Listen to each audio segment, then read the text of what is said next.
This is a Brooklyn-bound express train. Stand clear of the closing doors, please. And here we go, episode number 8 of the Beeline Podcast, on the air all across social media. Joe Barone. Chris Buro. With you on this New York sports weekend, the weekend of April 6th, 2019. Hope you're doing well. First things first, though, we have to apologize for not being on the broadcast last week. I wonder whose fault that was, Joe. Yeah, we disappointed many people, all right? But the logistics of everything just didn't really work out as planned. So we had to take a back seat, but we prepared for this show, and we have a big show planned. Very big show. We have a lot to talk about today, especially with our guest, the New York Sports Fan of the Week. And without further ado, Chris, I think it's time for you to introduce him. Yeah, it is, Joe. Our next New York Sports Fan of the Week is the one and only Pat Buro, my father. How you doing, Dad? Good. How you doing? Good. First time, long time. First time, long time. Yeah. For what? Like radio. Yeah, never. Yeah, first time on radio.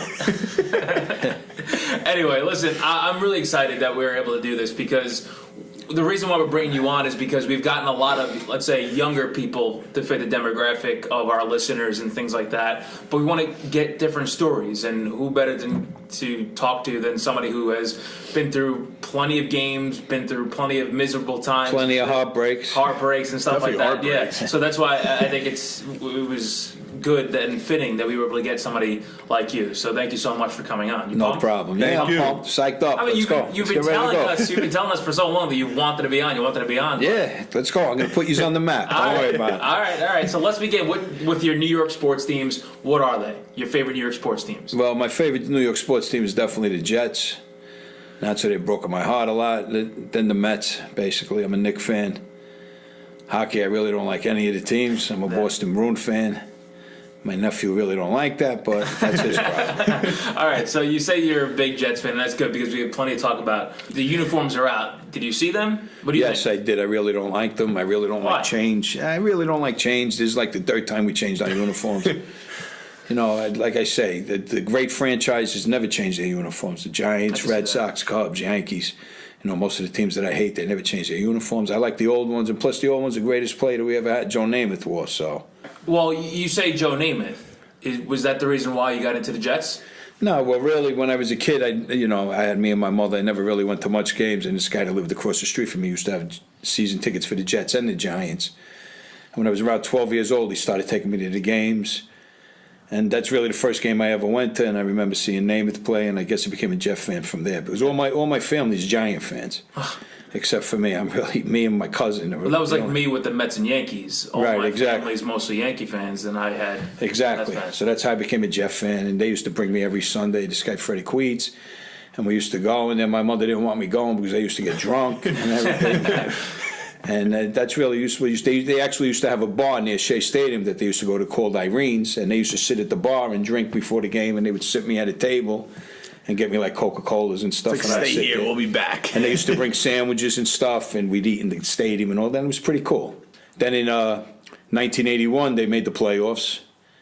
And me and my cousin went overnight around Shea Stadium and waited for tickets overnight to get the playoff tickets. And then after that year, I wound up putting in for season tickets, and I've had season tickets ever since. We actually had seats in center field. They used to put seats in center field in Shea Stadium. We were in the first row.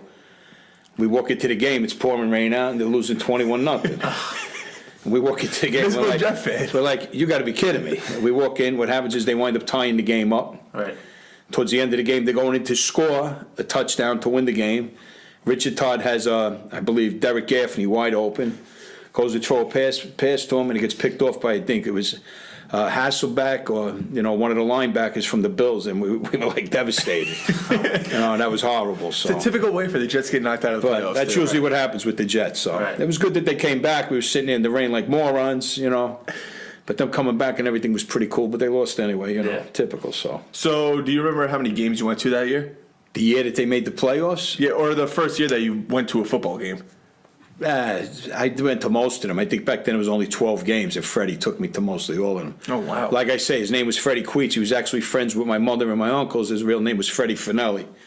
He was a lot older than me, but as a kid, he had no kids. So, and then it got to the point where if he didn't go to the games, he would give me the tickets, and me and my friends would take the train and then go to the game. Sure. So, which was pretty cool. So, I was actually at the last game at Shea Stadium, Terry Bradshaw's last game. Oh, wow. And the Jets wind up getting their asses kicked then naturally. Oh, yeah. And I forgot who was with me. I believe my cousin Johnny was with me too. And we actually went on the field after the game, and people were ripping up the field. Right. And where the Jet thing was written in the end zone in the chalk, we actually ripped that up like we thought it was going to live like forever. It was a piece of grass. Yeah. You know, So it was dead. Yeah, it was dead like 2 days later. But, Right, exactly.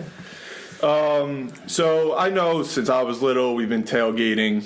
What do you do for tailgates? People have different responsibilities, so explain that. Yeah, basically most of the responsibility is mine. You know, my brother-in-law, my nephew comes a lot, but it's basically me, my brother-in-law, my friend Robert Gallo, and my 2 sons. And Tom and Brian. And Tom and Brian, right? Tommy Off and Brian. I've been tailgating with Tom for forget it. I used to. Yeah, so he just sit behind you said, right? Right. What happens in Giant Stadium when we had the season tickets, he used to sit behind us. His son Brian was a little kid back then. Right. And I used to go, me and my friends, and that's what we would be drinking. We go straight from our football games. We played football in Dyker Park. And then we go straight from our games, and we'd go there, and we'd be hanging out with him. And then we started tailgating together. So he was bringing Brian as a little kid, then I was bringing my kids as little kids. Now, you know, they're all grown men and everything. So Right. we've been tailgating for like 30 years together or whatever it was. Because when we moved from Giant Stadium to MetLife, I actually wrote a letter to the Jets to see if we could sit together. And they accommodated us, but the first game we were there, some guy was standing up in front of Tom. You said And no. Tom goes, either I'm going to kill this fucking guy, I'm going to throw him off, or I got to move my seats. So he wound up moving his seats. But we Right. still tailgate together and everything. Sure. He's like 74 years old now, the old bastard. But, you know, Right. which is pretty cool. You know, we get along. Shame is we only see each other 8 times out of the year, but when we see each other, it's like we see each other all the time, which Right. is pretty cool. So. And that's the beauty of friendship and Right, relationships. exactly, And, right. And I guess this is my next question about the tailgating. People say sometimes that tailgating makes the best experience ever, where you could go in the game and watch the game, and the game might not even matter at all. It might suck completely, but because you tailgated before the game, you had a blast. It made that day worthwhile. Oh, right? no doubt about it. My only Yeah, problem but is- you would explain what you do during Jet games since they're so boring to watch. Right. Sometimes during the Jet games, the problem is I drink too much during the tailgating, and the Jets are so boring half the So you time. fall asleep. I wind up falling asleep. No matter how cold it is or Right. whatever, it don't matter to me. I just go to sleep, and Yeah. I'm happy. Everybody that's with me is happy, and that's all that matters. Content. Exactly. Right. Bringing That's all good that memories. Exactly. And I do all the work. I do all the cooking. I load the car. I come home, I unload the car, and my brother-in-law naturally runs inside, and all he wants to do is eat. That's all he's worried about. He wants to know if the macaroni's ready. Right. Yeah.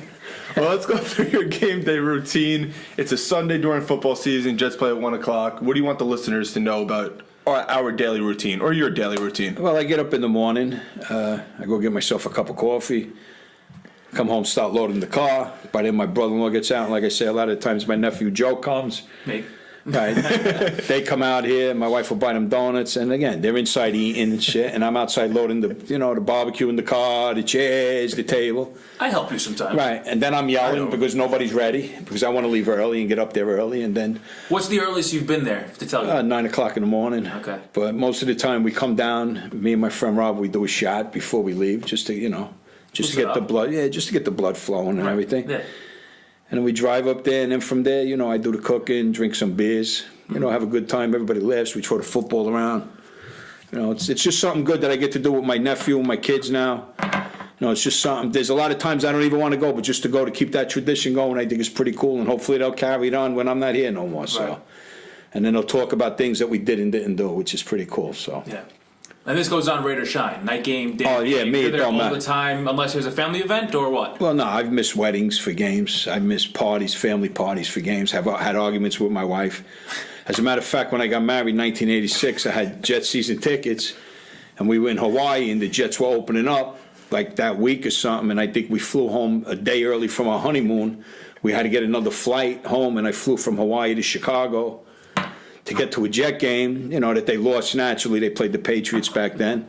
And I'm walking through the airport with a hot dog and a beer at 6 o'clock in the morning in Chicago because I'm still on, Hawaii time, and they're looking at me like there's something wrong with me. Maybe there was something wrong with me, but who the hell knows? Well- to be a Jeff fan, there probably is. But Right. I actually have a quick story because you were talking about rain or shine. There was one, I don't know if it was a preseason game or it was one of the games. It was absolutely downpouring out. And we're on the parkway going there. And he's like looking out the window. He's like, I can't even see in front of me. Why are we going to watch this team? It was probably a preseason game. Right. So I just wanted to throw that out there and be like, we're shot Jet fans. Right. Even go to preseason games. Even my brother-in-law, who we call Uncle Butch, comes to the games, but when it's too cold, being that he's a little sissy, he'll sit in the car because it's too cold out. But as soon as the food comes out, he's like a hawk, man. He's standing behind me. I'm turning around. He wants to know if the hot dogs are ready yet, He ain't worried about the cold then. Then he eats and he goes sits back in the car. Right. Does what he does best, nothing.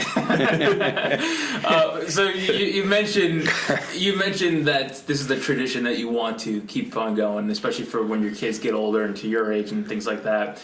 But did you ever think that maybe this was the last year that you were doing it, and maybe this was the last one, maybe one was enough, or this was the last one, that was it? No, with the Jets, no. I was there when they were 0-16. I was at every game. My thing, if you're a fan, you're a fan. Win or lose, you're a fan of your team. Some people are bandwagon. I know a lot of people that are New England fans now that were maybe Jet fans, Giant fans. Oh, really? Wow. I don't even know how that works. When the Patriots suck 5 years from now, these people still going to be fans. It's easy to root for a winner. Right. But one thing I got to say, if and when the Jets ever do win, it's going to be like the greatest day, besides getting married, having children and stuff like that. It'll be the greatest day of my life. Yeah. Like Joe Beningo always says, I'm going to die before they even win this team. Oh, you never know. That's why I love listening to Joe Beningo. He's a true fan. He tells you like it is. My team sucks. And he tells you right. You can relate with him, right?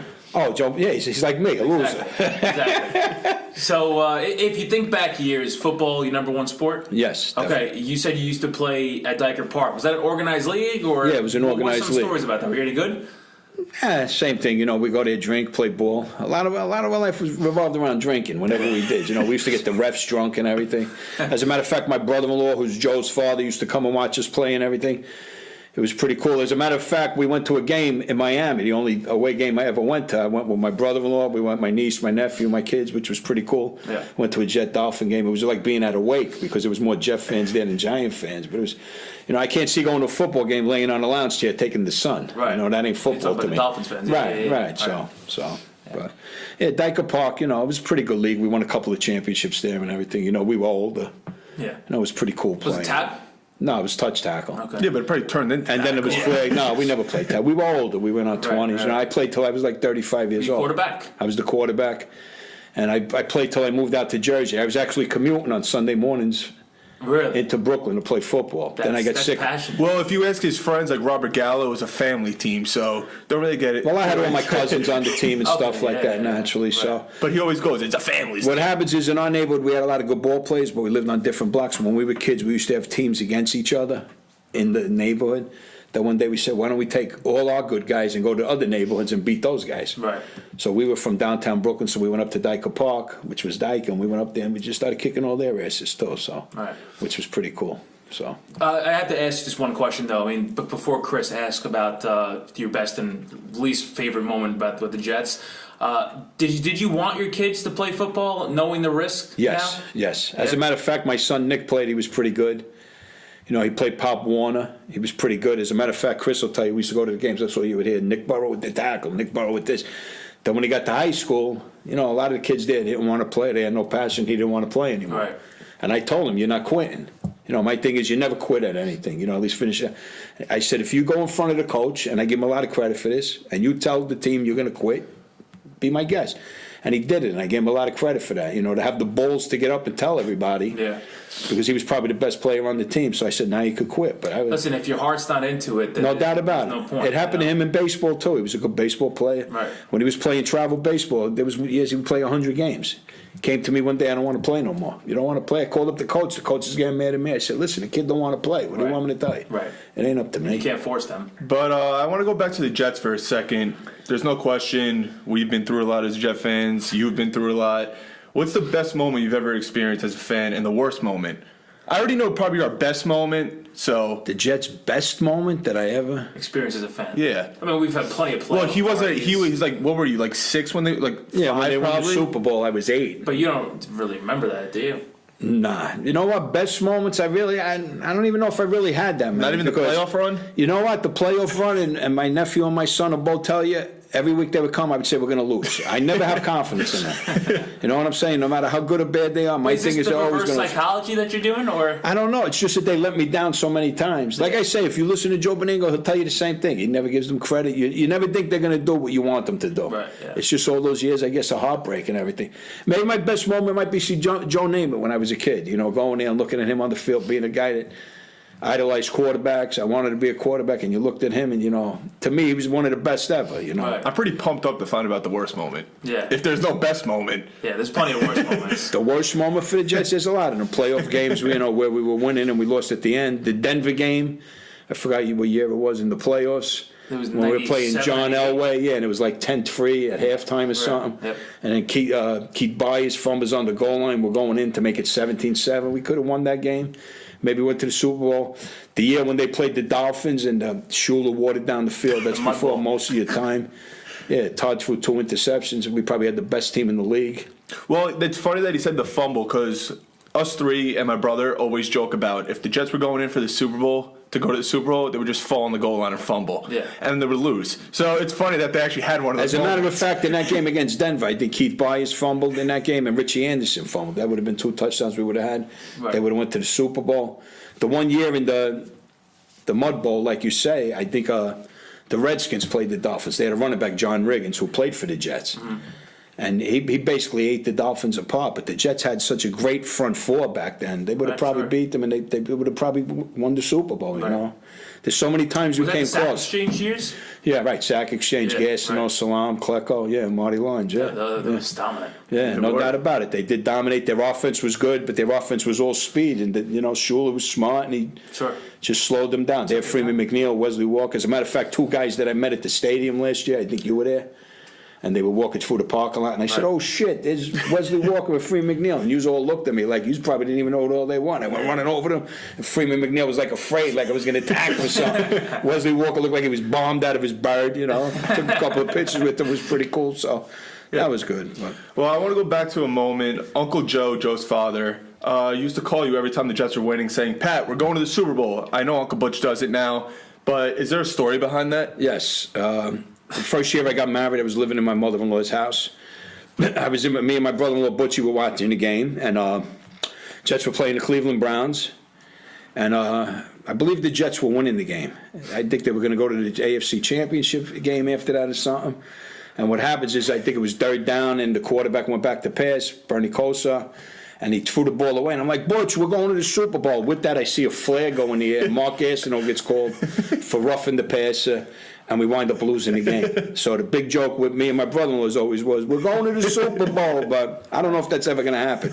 As a matter of fact, my sister-in-law, God rest her soul, Joe's mother, gave me a bottle of Dom Perignon. I was about to ask you about that. Yeah. Right, for my 40th birthday. So my kids, my nephew, always breaking my balls. Let's open it for this. Like even when we win the championship game. If we win this, can we open it? And my thing is, till they win the Super Bowl, I'm not opening it, and by the time we open it, it's probably going to taste like shit, but, I always used to tell my sister-in-law this is being safe for a Jets Super Bowl. I might not get to open it. Hopefully my kids get to open it. Who the hell knows? We'll see what happens. And we'll pop it, and we'll have a blast. Yeah, we will. Right. No doubt about it. So I want to wrap up this interview portion with 2 more questions. First, if you could change anything from when you were little, would you change the moment that you became a Jet fan, or would you just, are you happy that you are a Jet fan, even though you've been through a lot? You know what? Don't get me wrong. I am happy I'm a Jet fan in a way, but I just look at my whole family was Giant fans, and they had a lot more glory than us. Just why aren't I a Giant fan, even though I hate them? Right. That's the only thing. But I don't have a problem being a Jet fan. It's being different. And like I say, me and my cousin Johnny got a closer bond because of that. Sure.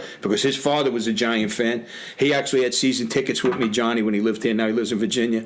As a matter of fact, going back to my season tickets when I first got them, I think it was me. My Uncle Jimmy used to come, who was my cousin Lucy's father. He used to come with us. He was like the designated driver. My cousin Vicky DiTucci, her last name is DiMaria. Now she used to come, and my friend Ricky's brother John Conte used to come. And over the years, people backed out, but somebody always wound up coming to take the ticket back. And my cousin Johnny naturally is an original. Right. But over the years, your dad different had people have tickets had. too, right? I think so. His dad bought him 1 year because I was short somebody. But my brother-in-law Joe would buy the tickets, and he was more miserable than me. He would just give the tickets away. He used to tell me, "Give it away, throw it away. I don't care. I'll pay you. Just give it. I don't care what you do with the ticket." Right, exactly. That's good though. That's good. Though. So we wrap this up with everybody the same way with everybody. Out of all your teams, Knicks, Mets, and Jets, you would always pick the Jets. I guess you would pick the Jets to win the Super Bowl, and you would value that the most. Oh, no doubt about it. Well, I like seeing the Mets win too, but at least I've seen World Series. I remember '73. When they lost to the Oakland A's. But, like, the Jets, I've really never seen in the Super Bowl. Right. And it would be good to see them win, I want to see them win for Joe Namath, I'll be honest with you, because he even stuck by this team all these years. I don't know how. Maybe it's because he was drunk all the time, but who the hell knows? He talks, and it's just like, what are you saying? Maybe he should be running the team, Maybe that'll help us. Who the hell knows? But, well, what do you think of Chris Johnson? I think he's doing a better job than his brother. Yeah, he's doing all right. He's doing okay. I really don't like this Le'Veon Bell signing. I hope I'm wrong. And as my nephew Joe knows, I really don't like Sam Donald, and I hope I'm wrong with him. But I don't know why. But we'll talk about that in a second. I do have to say something, though. There was one thing that you guys made me feel really comfortable with when I started coming to the games, probably when I was like, I don't know, 10, 11, 12 years old. Yeah, maybe even if not younger. Probably, yeah. The thing was, I was able to come and see you guys pretty much every single Sunday. We used to watch games together, whether it was at your house, in your driveway, barbecuing. The garage, garage, right. We were watching Jet games every single week, and it was a way to see my aunt and uncle, or to see my cousins. And you're right, you talk about the bond. Right, no doubt about it. This is something, and this is what sports are in general. Right. Tailgating, sports. It's the whole bonding thing that people don't realize. People say, you get upset and emotional over sports. It's more than that, because you do get the chance to bond with family and make relationships with friends. I mean, you said you made friends with the guy behind you. Now the guy was Tom. Right, he was at my son's wedding. Exactly. So, I mean, you get close with these people, and that's what happens. You build relationships. Oh, no doubt about it. It is nice. It's nice seeing family and stuff like that. And you know what? When I was young, I used to really, I'd get upset. It ruined my whole week when the Jets lost. But you do come to the realization. But you tell me this it ain't all the life, time. Right. It really isn't life and death. You know what? I want them to win. If they lose, I'm sick. Right. But an hour later, you got to forget about it, because you know what? The realization is, half of these guys today, the money they're making, which is stupid money, right? They're just like us. They get to a point where an hour after the game, 2 hours after the game, they're out eating dinner with their family. They couldn't give two shits. Well, say your famous line that you tell me.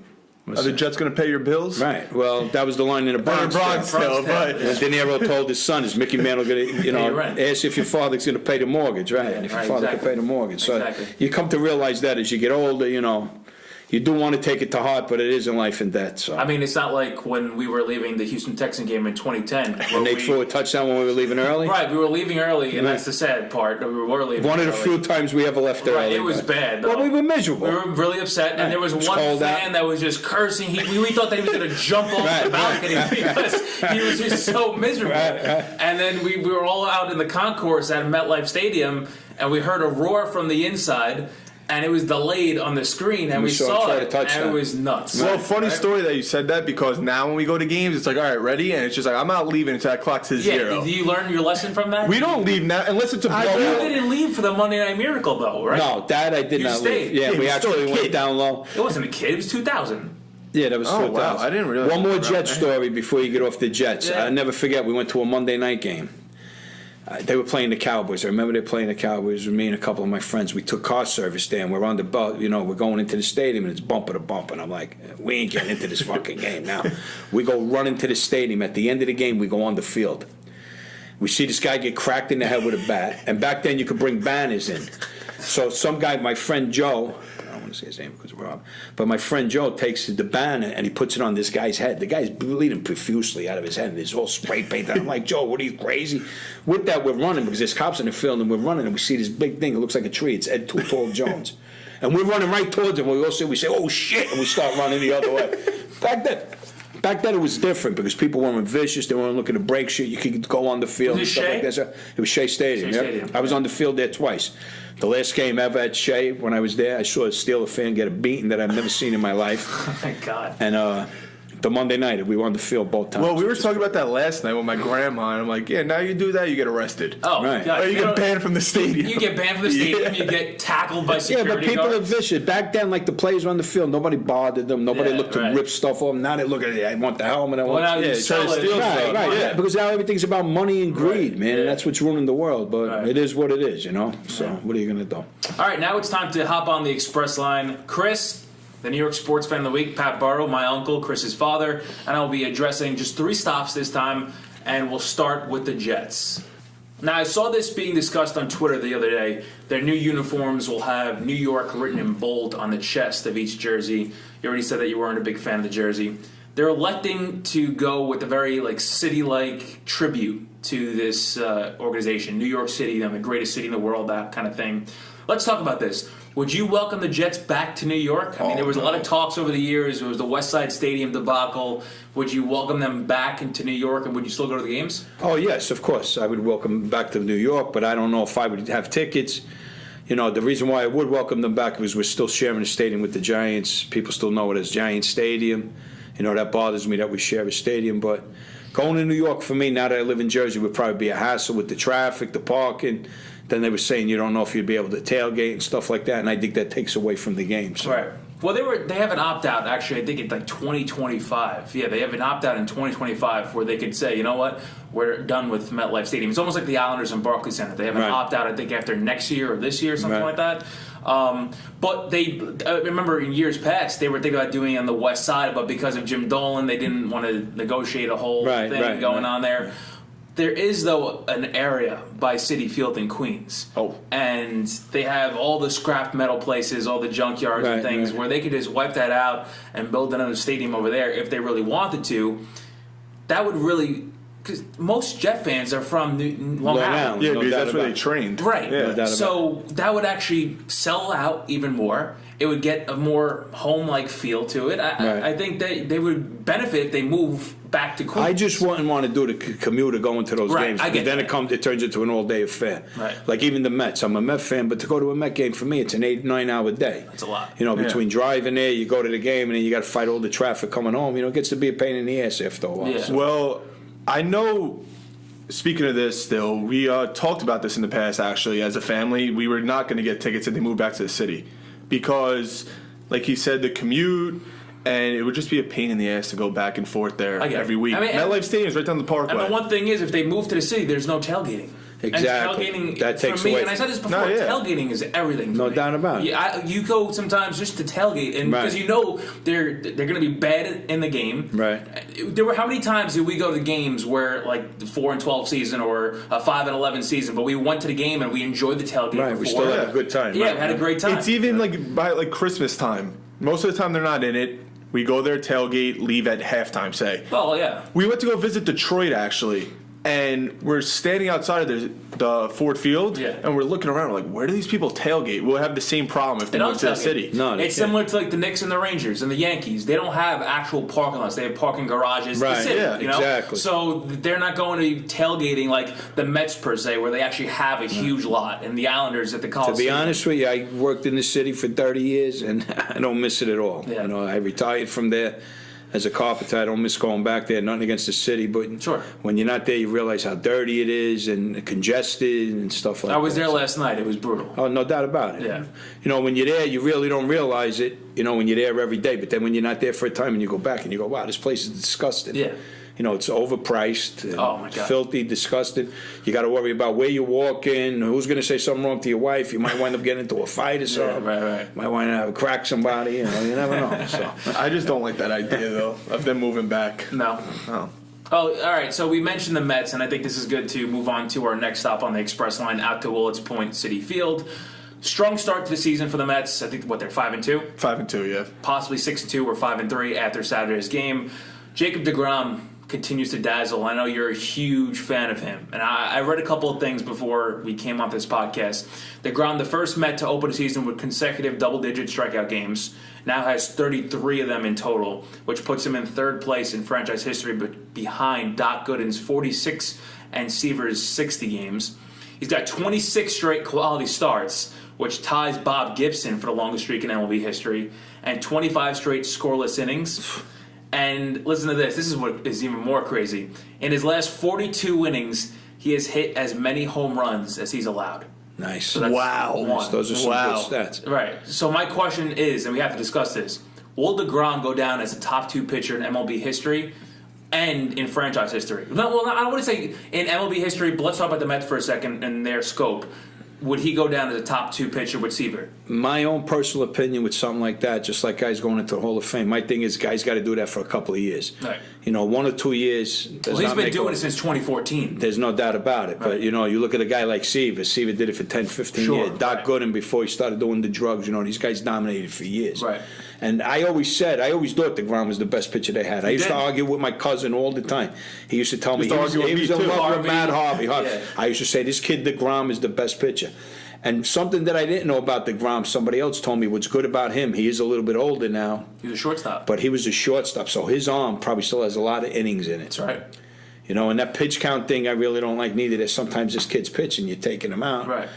Some people get better because I remember I used to coach Little League. Some kids used to get better as time went on. This pitch count thing I never liked. Right. I actually saw a thing with Rob Dibble. I saw an interview one time on TV. He said, when you were kids, you threw a ball here, you threw a football today, a ball tomorrow. He says you would throw all the time. That's why there's no guys pitch complete games. No, you'll never see that. Right. Well, yeah. You see it occasionally. Right. And at DeGrom, I look at the shame is the Mets are another team. They break your heart. They don't hit, blah, blah, blah. A guy like DeGrom, if he's on the Yankees last year or the Red Sox, maybe the guy wins 22, 23 games. That's unheard of. Just insane numbers. DeGrom's got the Seaver curse. Even Seaver, the guy won 301 games with never his. got the run support. Right. If there's not, how many games Seaver lost 1-0. But back then you got to remember, a guy like Seaver, when he pitched against Bob Gibson, Steve Carlton, Juan Marichal. Yeah. And I try to tell people, I don't think the players of today are equivalent to the players years ago. You look at all these guys were all Hall of Famers. You don't think they're better? You got to remember, now they're lifting weights, this and that. The guys back then were out partying the night before games. Sure. Sometimes partying in the clubhouse. Yeah. Like going back, I hate to go back to the Jets. Joe Namath, they said, used to come to the games at Shea Stadium. Yeah. And they used to have to put him in a room and put intravenous into him because he'd come from a club, 6 o'clock in the morning going to play football. Oh my God. That's unheard of today. These guys can never do this. Oh, absolutely not. Those guys played hurt back then. Now a guy breaks his finger, the guy's out 2 months. Baseball, football, whatever it is. Trey Turner, the guy's on a 10-day deal. Right, exactly. Well, My thing with the DeGrom is I think he'd go down as one of the best pitchers in Mets history. I think so, too. His career ERA time right will tell. now. he's got 5 years left. Only time will but tell. his career ERA right now is at 2.63. But God forbid So- today or tomorrow No, I something know. happens to him, he gets hurt. or But something. that's what anybody- he did it for, no doubt about it. But I'm saying, to me, the great players did it 10, 15 years. Yeah. You look at a guy like Cal Ripken. His record will never be broke. People can say, the guy never missed a game. The guy played hurt. The guy played sick. 3,000? More than that, right? How many games did he play? He played, consecutively? 3,000. I think 3,000. Yeah, Something like over that. 3,000. The guy played hurt. The guy played Yeah, sick. right. The guys today, they go to the park. They don't feel good. They don't want to play. Even this Callaway, guys need a rest. You played 5 games. The guys are 22 Especially like years old. Alonso. What The rest? guy's 21 years old. When we were kids, I used to go to doubleheaders. 24. Guys, Jerry Grody was the Met catcher. He'd catch both games of a You doubleheader. never see that anymore. No, of course not. No. Now guys don't even say if they play a night game, they can't catch the next day. Well, no, you Never see, heard. I never understood you that. see the double switches in games too. Yeah. Like Ramos will come out sometimes in the middle of a game, and it's like, Right. dude, what are you doing? Right. Oh, he's like 40. Like, all right, good. He's a Major League Baseball player. He's getting paid to be out there. But I definitely love DeGrom. I would love to see him, win 20.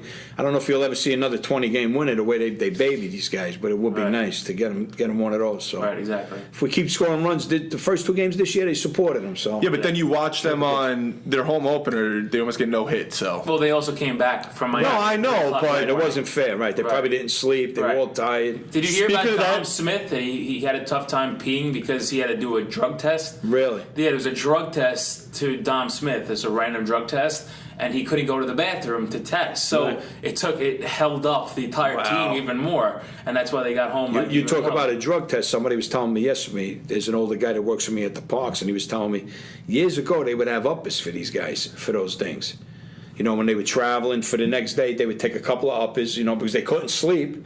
Today you can't do that because, again, that's drugs. They're drug Yeah, testing right, today. yeah, So exactly. that's another disadvantage to these guys. Yeah. the same guy also told me that going back to you said they got in at 3:30. They had an option to play at 4 o'clock. They did, and They they did. turned it down. Yeah. Because they wanted. I guess they thought we'd get a bigger crowd at 1 for some reason, or I don't really know the reason. To be honest. Yeah. So. All right. Anyway, our third and final stop goes to 34th Street to Madison Square Garden with That's the real Knicks fast. and the Rangers. Now, instead of asking you a question that is kind of timely about them, I want to go back and ask you how you became a Knicks fan and why you are not a Rangers fan. Well, I'm a Knicks fan because I loved basketball as a kid. Right. And unlike you kids today, the Knicks were on maybe once, twice a week. They used to be on Channel 9, used to make sure you watch every game. Now you can watch every game. You know, I remember all the great play. My favorite player of all time was Dave DeBusschere. You know, back then the Knicks were good. They had Walt Frazier, they had Willis Reed, Sure. and I liked basketball. So The Bernard. that's the reason why I'm a Knicks fan. Bernard King, one of my favorite players of all time, went to Fort Hamilton, same high school as Yeah, you. we actually there's a retired jersey of him in Really? his, that and Julio Lugo in the by the gym. To me, if he don't blow out his knee, my own personal opinion goes down as one of the greatest players of all time. He blew out his knee. I'll never forget that day. We were in the Lambs of China in Brooklyn.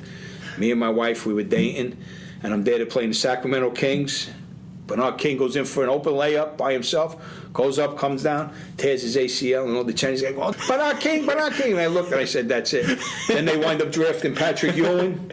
That same year, 1985, they get Patrick Ewing. Right. You know, King was never the same. That might have been one of the best chances at a championship. Then King rehabbed, and they wound up getting rid of him and all that. So Yeah, exactly. And Why aren't you a Rangers Rangers. fan? okay, I'm not a Rangers fan because. You were a Rangers Like fan. everybody else, I used to play hockey. I was a Ranger fan. You know, I used to wear my Brad Park jersey as a kid and all that.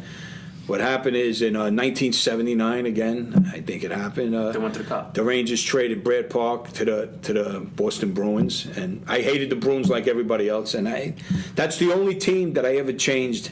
They traded him because Joe Namath was traded to the Rams, and I didn't become a Ram fan as a kid. But once they traded Park, it broke my heart. That was my favorite player. And, you know, I used to follow the Bruins as a kid. I used to listen to them on the radio because that's how they were on TV. But now I really ain't into hockey the way I used to be as a kid. Right. Because as a kid, I played, you know. I used to play in leagues and all that. So, and nobody likes hockey Boomer anyway, so, you know.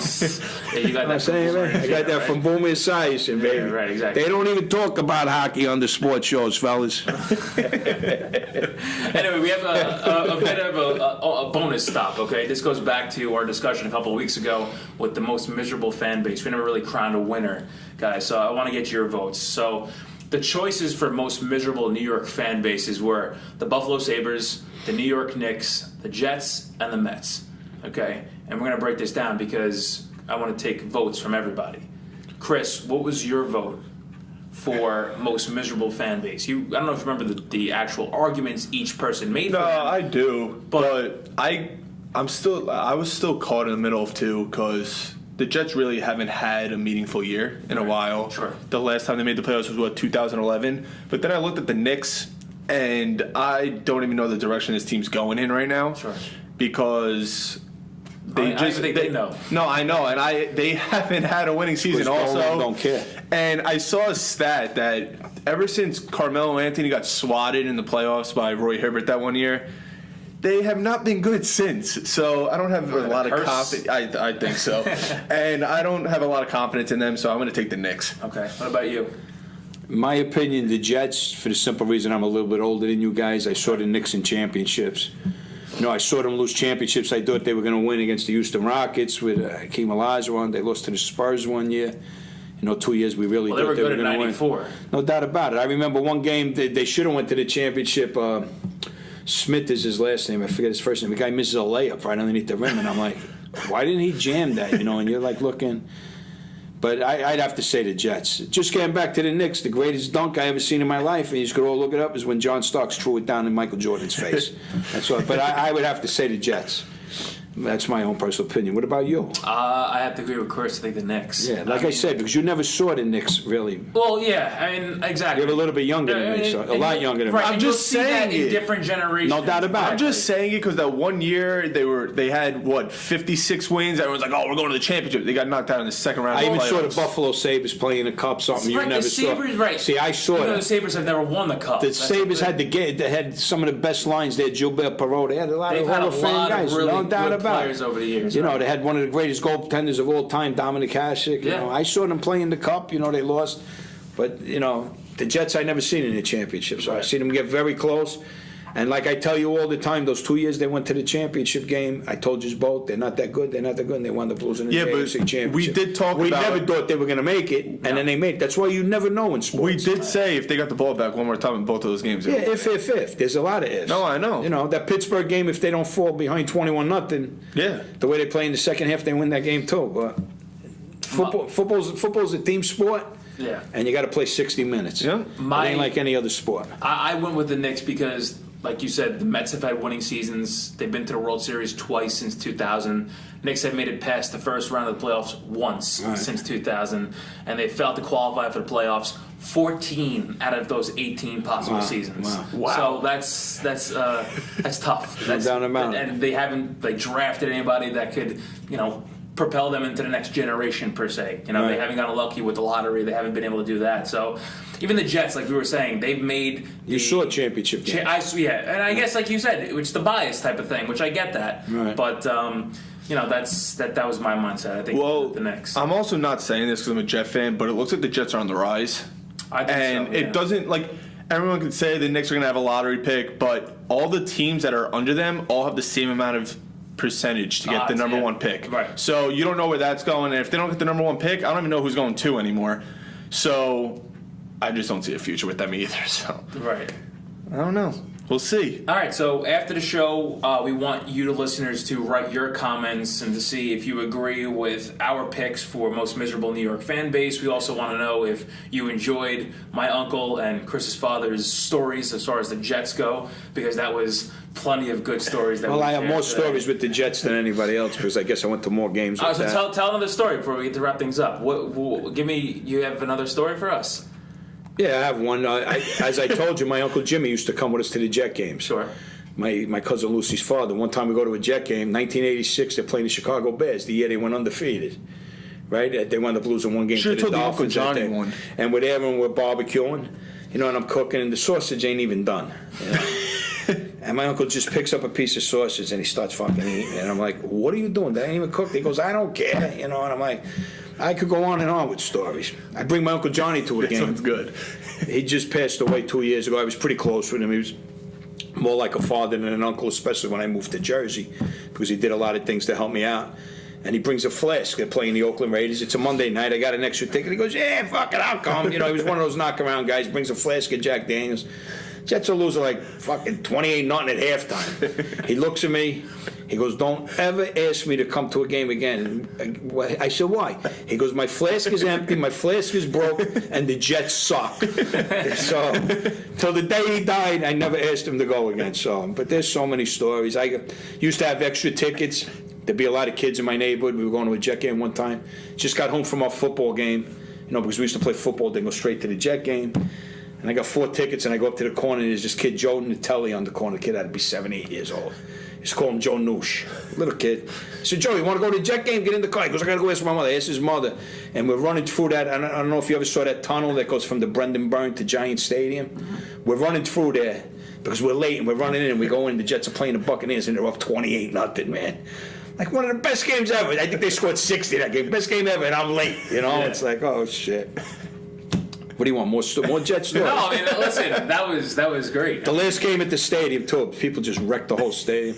I saw this one guy. Jets were getting killed. Terry Bradshaw's last game, because I think after that the Steelers didn't make the playoffs and he retired. And there's some Steeler fan. Back then they used to sell trays of beers. Right. You buy the whole tray. Like the guy come up, you tell him, give me the whole tray. And there's some Steeler fan, he's down low, blonde hair, Steeler hat on, he's telling all the Jet fans, F you, mama. They say, come up here, asshole. They threw this guy a beating that I never seen. They were hitting him with seeds, they were hitting him with cages. I actually felt bad for the guy. So Unbelievable. Yeah, I got a lot of Jet stories. Not as much Mets. The Mets we used to go to more as kids. Right. Now living out here, it's just a pain in the ass. And to you get became there. a Mets fan because... Well, my whole family was Brooklyn Dodgers. That's fans. the thing. A lot of Mets hated fans, the Yankees. A lot of Mets fans became Mets fans because of the Brooklyn Dodgers. As a matter of fact, my Uncle Johnny loved baseball. Chris will tell you. He used to watch it during football season on the Major League You Baseball. used to walk into his house and it would just be MLB Network. Supposedly he was pretty good when he played and all that stuff. Sure. And he was a Dodger fan, so I told him, I said, what happened when the Dodgers left Brooklyn? He goes, I didn't watch baseball. I'm like, what do you mean? He goes, I hated the Yankees. Yeah. And I hated the Giants because they played in New York. Yeah. He goes, and then when the Mets came, most people, if you know that are older, they were all Brooklyn Dodger fans. Like, I can't understand somebody in their 70s or 80s that lived in Brooklyn and saw the Dodgers. How are they Yankee fans? Yeah. Like, my uncle told me a story one time. There was a guy, we lived on 2nd Street in Brooklyn.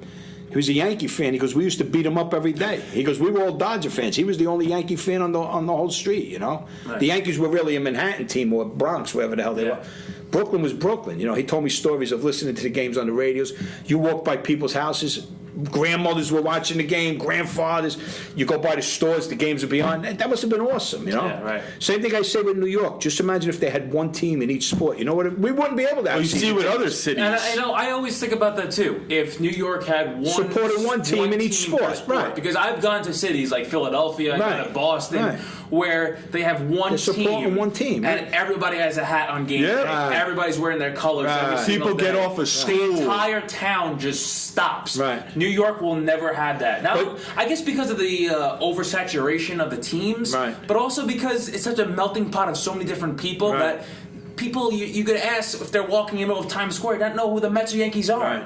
Well, You know? yeah, even with players, like, who's that guy? Right. Like, People could walk in the middle of the street and you're a star athlete and Right. nobody They will won't even know who you are. because In New York, In New York. most other places. they Other players Right. you would, yeah. Right. That's another thing I can't understand. Like people, like my thing is like when I tell them I don't like the Yankees, but they're New York.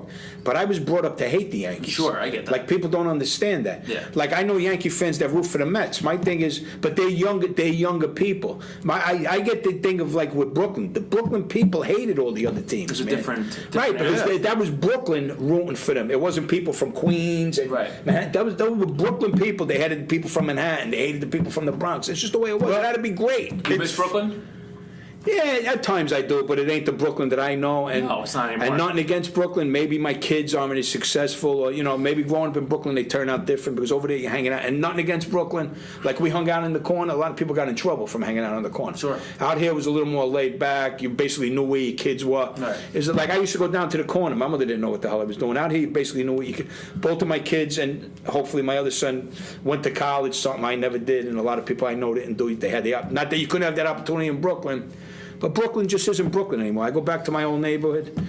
We all looked out for each other. Everybody knew each other. It was not. It was like the whole block. Like I used to call everybody on my block aunt and uncle.